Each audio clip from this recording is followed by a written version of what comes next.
Welcome back to the Empire Builders podcast. Dave Young here, along with Stephen Semple. And Stephen whispered in my ear that we're going to talk about another beer today, Sam Adams. Sam Adams? Samuel Adams?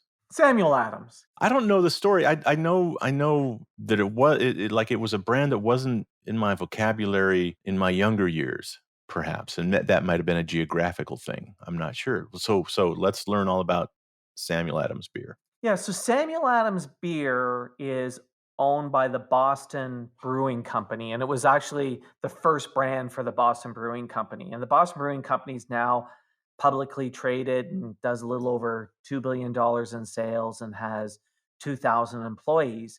And it was started in 1984 by Jim Koch. Oh, okay. See, I graduated from college in '84, so it wasn't a college beer that I was drinking. See, there you go. That was probably part of the connection. Plus, it was a little bit of a premium price. And you might have been a cheap ass student. Who knows? Oh yeah.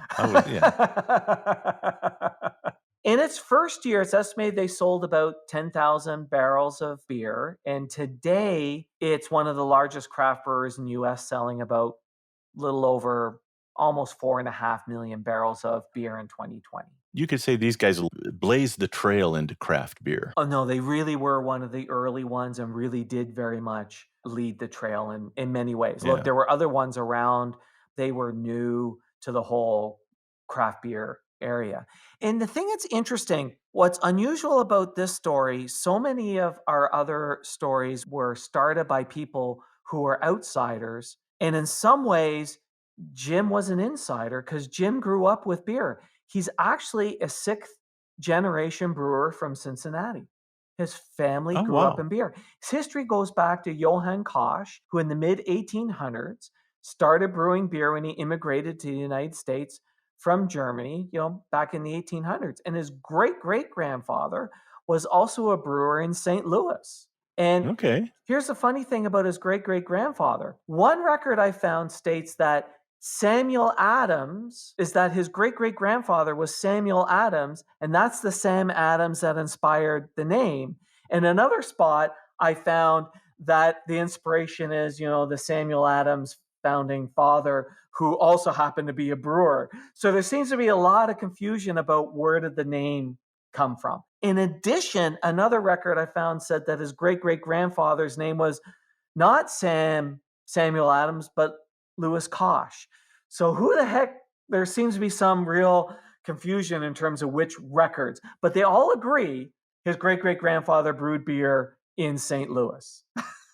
Okay. And when we talk about St. Louis, there were a lot of brewers in St. Louis. If you remember, when we talked about Budweiser, there was one brewery in St. Louis for every 600 people. So it was like a beer mecca. I was not able to come across the name of the brewery. That seems to be lost in history. But what we do know is that it was successful and well-liked in the German community. And then Jim's grandfather was also a brewmaster in Cincinnati for Loophole Brewing Company, which at the time was one of the largest in the area. So it's kind of in their blood, and kind of this whole idea of doing German-style beer was kind of in their blood. So Jim grew up brewing beer. He'd often help his father brew beer in the basement. They kind of did that and gave beer away. But he also went to the Technical University of Munich, where he got a degree in brewing and fermentation science.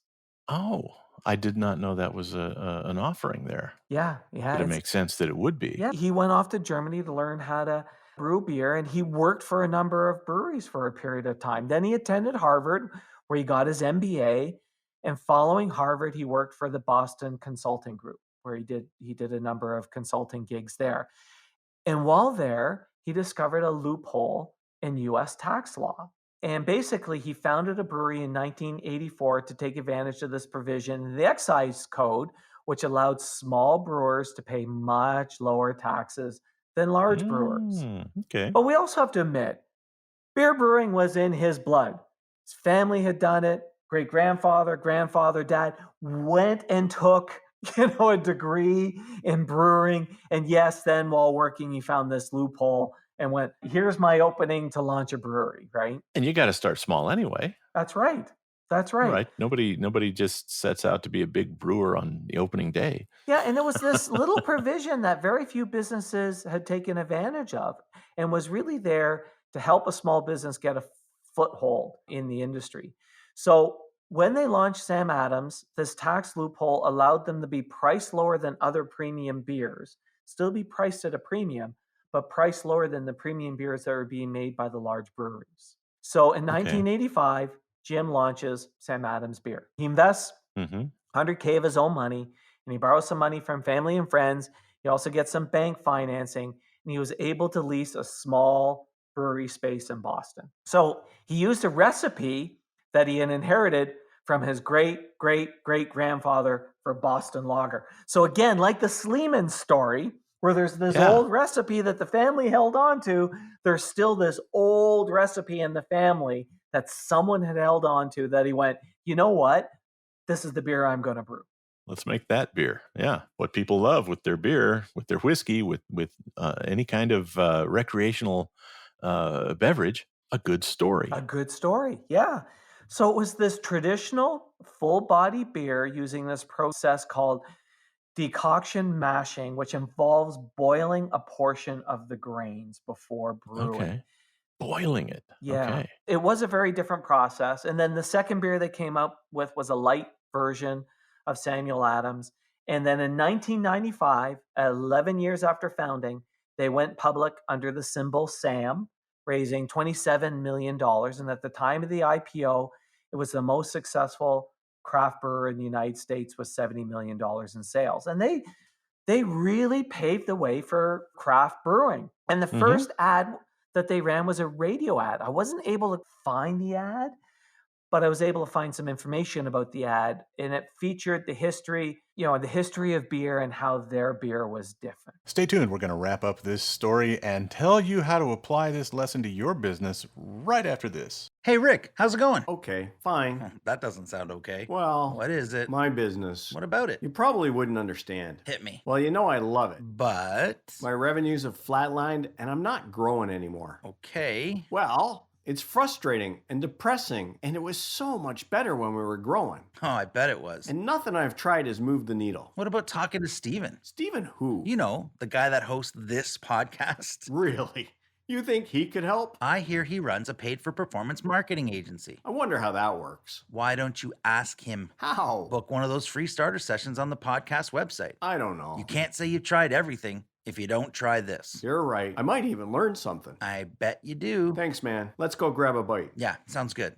Right after you call Stephen. Okay. Book your starter session on this podcast's website. Just visit theempirebuilderspodcast.com and click on Get Started. Let's pick up our story where we left off, and trust me, you haven't missed a thing. Again, man, so you tell that little story, that's enough for me to say, yeah, I'll try it. Yes. Sure. Yes. Oh, cool story. I'll try it. What's the cost of entry, right? I'm going to go to my local bar and they're going to say, yeah, we've got that new beer on tap, that Samuel Adams stuff.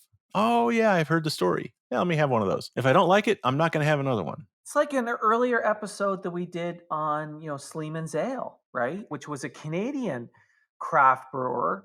And, what got them going was the whole idea of, again, the story, the family story of, being shut down by prohibition, and the family originally pirates who became brewers, and, the recipe was lost and the family refound it. Like all of that stuff makes you go, oh, that's really cool.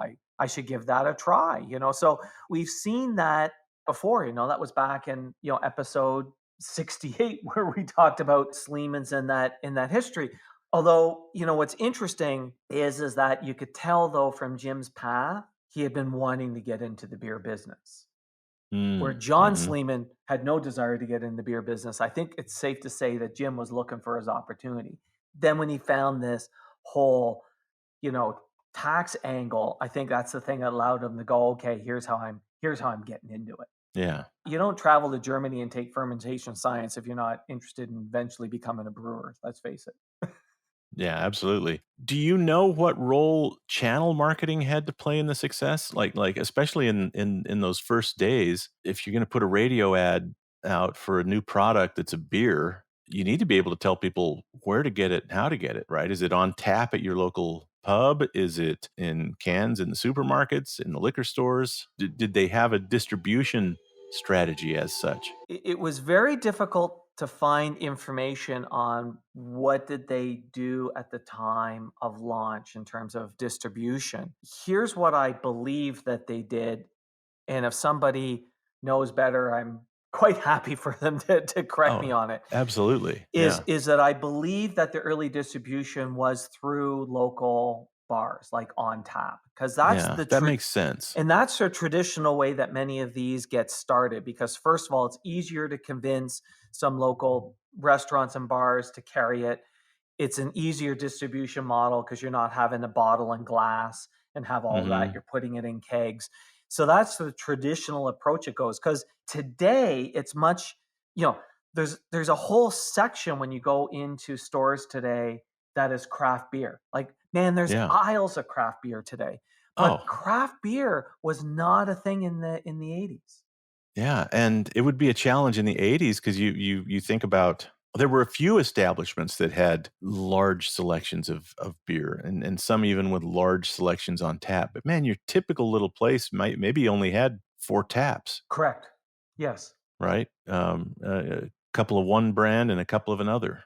Yeah, you didn't have again that whole thing where you went in and there was a whole slew of taps. So distribution Yeah. definitely would have been a challenge. But here's also what he recognized. No matter what distribution method he was using, just getting it in taps or even just getting it into stores or just making the right product was not enough. He still had to advertise directly to consumers, which they did on radio to stimulate that demand. And don't forget, has to be a good product. And it has to be a good product. Right? The bartenders have to like it. The Yes. waiters have to like it. And then the patrons. And when you can tie a good story to it and then get people to taste it and they like it, you're off to the races. But the other thing that they did have working for them is it would have had a very different, flavor. So it definitely would have stood out in the marketplace. Like today, to stand out in the craft beer business is significantly harder because there's so many, like it's sort of one of those catch-22s. It was hard for them back then because there was no one in craft and they were paving the way. But when you start paving the way, you get that explosive growth, right? Because you're the one paving the way and you're different. Today, it's much harder because it's really hard to stand out in the craft beer space. And so if I have any memory of the early days where Sam Adams was showing up, it's that, yeah, people said, oh, they have Sam Adams. I'll have that because it's different. Correct. Yes. Right. It's like, oh, I've had it. It's different. It's not like all the other stuff on tap. Yes. So I'll have one of those. And if you don't have it on tap, I'll have a bottle. Yes. It's the early push that would have been the big challenge for them, which again is why they used mass media advertising and created this story. And, and calling it a Boston lager would be kind of interesting, when you're doing it in the Boston area. But what I found that was really interesting was, Jim, he followed his passion. He followed his passion. Was in the family history. He got education on it. He then, got a business degree, did some consulting, but you could tell from the way this laid out, he was waiting for his opportunity to, get into the beer business. It was going to be that or some other way that it was going to happen, but he was really following his passion, but he chose to become educated on it. It wasn't just dove in going, this is my family tradition, I have a passion on it. He really got educated in the industry. So if you have a passion, start learning more about it. Learn about what makes it so interesting to you. What makes it interesting to other people. Yes. You may find a business opportunity at the end of that passion. And it may even be a business opportunity that was very different than what you were expecting, such as, oh, here's this loophole in the Tax Act. Yeah, cool story. Let's raise a cold one to Samuel Adams next time we get together, Stephen. Absolutely, because you know what? It's actually not a bad beer. Not a bad beer. Yeah. All right. Thanks a lot. Thanks, David. Thanks for listening to the podcast. Please share us, subscribe on your favorite podcast app, and leave us a big, fat, juicy 5-star rating and review.